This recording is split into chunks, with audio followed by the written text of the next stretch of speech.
भयावह समुद्र के बीच एक अजीब जाति रहती है जो पानी के नीचे सांस ले सकती है। इस जाति का नाम है बाजाऊ। हजारों वर्षों से वे समुद्र की सतह पर रह रहे हैं और उनका जीवन पूरी तरह से समुद्र पर निर्भर है। क्या आपने कभी सोचा है कि आप पानी के नीचे कितनी देर तक सांस रोक सकते हैं? 10 सेकंड, 30 सेकंड या 1 मिनट? लेकिन बाजाऊ लोग बिना किसी ऑक्सीजन टैंक के 30 मिनट तक पानी के नीचे सांस रोक सकते हैं। वैज्ञानिक अभी तक इस अद्भुत क्षमता की पूरी तरह से व्याख्या नहीं कर पाए हैं, लेकिन यह तय है कि उनके शरीर में एक विशेष जीन होता है जो उन्हें यह असाधारण शक्ति देता है।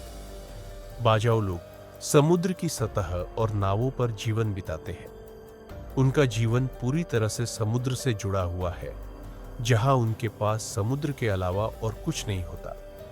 वे फिलीपींस, इंडोनेशिया और मलेशिया के कुछ हिस्सों में रहते हैं, लेकिन उनका निवास हमेशा समुद्र के आसपास ही होता है। उनके घर समुद्र के ऊपर तैरती हुई नावों पर बने होते हैं, जिन्हें लेपा लेपा कहा जाता है। पारंपरिक लकड़ी की नावें, जो उनके जीवन का अहम हिस्सा है। उनका जीवन पूरी तरह से समुद्र पर निर्भर है। वे मछली पकड़ते हैं, तैरते हैं और पानी के नीचे सांस रोकते हैं। यही उनका दैनिक जीवन है। उनके लिए जमीन पर जीवन अनजाना है और वे शायद कल्पना भी नहीं कर सकते कि धरती पर भी लोग रहते हैं।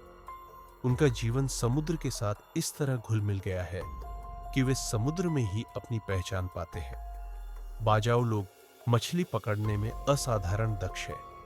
वे बर्छी, बांस से बने औजार और लकड़ी की पारंपरिक नावों का उपयोग करके मछली पकड़ते हैं।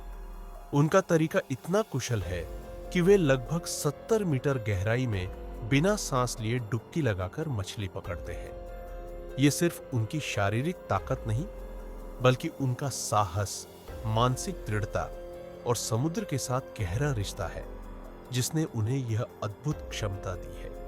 वे कोई आधुनिक डाइविंग उपकरण इस्तेमाल नहीं करते, बल्कि सांस लेने की अद्वितीय क्षमता से यह काम करते हैं। सालों से वे यह क्षमता प्राप्त कर रहे हैं, जो अब उनके पारिवारिक और सामाजिक जीवन का हिस्सा बन चुकी है। पीढ़ी दर पीढ़ी यह क्षमता उनके अंदर आती रही है। सबसे हैरान करने वाली बात यह है कि बाजाऊ सिर्फ समुद्र से जुड़े नहीं है, बल्कि उन्होंने अपने धार्मिक अनुष्ठानों में भी समुद्र को शामिल किया है।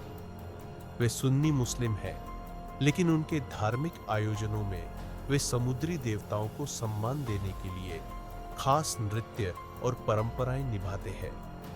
हालांकि यह सुन्नी मुसलमानों की सामान्य परंपराओं से मेल नहीं खाता, फिर भी समुद्र से उनके गहरे रिश्ते के कारण वे इन परंपराओं को निभाते आ रहे हैं।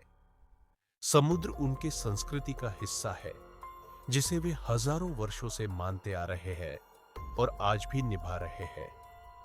दिलचस्प बात यह है कि बाजाऊ कभी खतरनाक समुद्री डाकू हुआ करते थे, जो समुद्र में जहाजों पर हमला कर फिरौती मांगते थे। लेकिन समय के साथ उन्होंने एक शांतिपूर्ण जीवन अपना लिया।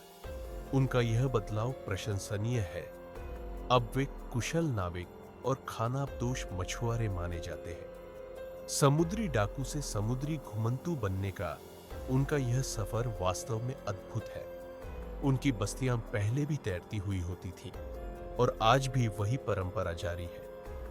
मलेशिया और फिलीपींस के कुछ द्वीपों में वे आज भी अपने परंपरागत जीवन को बनाए हुए हैं। मछली पकड़ते हैं और खुद ही जीवन यापन करते हैं। बाजाऊ लोगों की मछली बेचने की प्रक्रिया भी काफी दिलचस्प है। वे मछली पकड़ने के बाद परंपरागत तरीके से बाजार में जाकर उसे बेचते हैं। वहां कोई झंझट नहीं होता, सब कुछ सरल और सहज होता है। मछली की कीमत वे आपस में बातचीत करके तय करते हैं। मछली बेचना उनके लिए सिर्फ एक काम नहीं, बल्कि सामाजिक मिलन समारोह जैसा होता है, जहां सब एक दूसरे को सम्मान देते हैं। आज वे तकनीक का भी उपयोग करते हैं, जिससे मछली की कीमतें तय की जाती है, लेकिन परंपरा और आधुनिकता का सुंदर मिश्रण उनके बाजारों में देखा जा सकता है। फिलीपींस के सुलू द्वीप समूह में बाजाऊ लोगों की बस्ती ने एक अद्भुत तैरता हुआ शहर बना दिया है, जिसे दक्षिण का वेनिस कहा जाता है। वहां समुद्र के ऊपर तैरते घर और चारों ओर नावें होती हैं। यह शहर एक अनोखा दृश्य पेश करता है। आज वहां 5 लाख से भी ज्यादा लोग रहते हैं, जिनमें 99% मुस्लिम हैं। इस क्षेत्र के लोग आज शांतिपूर्ण जीवन बिता रहे हैं और अपनी संस्कृति व परंपरा को आधुनिकता के साथ समृद्ध बना रहे हैं। अब उन्होंने इलॉन मस्क के स्टारलिंक इंटरनेट का उपयोग शुरू किया है, जिससे वे पूरी दुनिया से जुड़े रहते हैं। ये उनके लिए एक नई दिशा खोलता है, जिससे वे आसानी से संवाद कर सकते हैं और जानकारी साझा कर सकते हैं। फिर भी उनका जीवन आज भी समुद्र से ही जुड़ा हुआ है। आज के लिए इतना ही। वीडियो का दूसरा भाग देखना हो तो कमेंट में जरूर बताएं। धन्यवाद।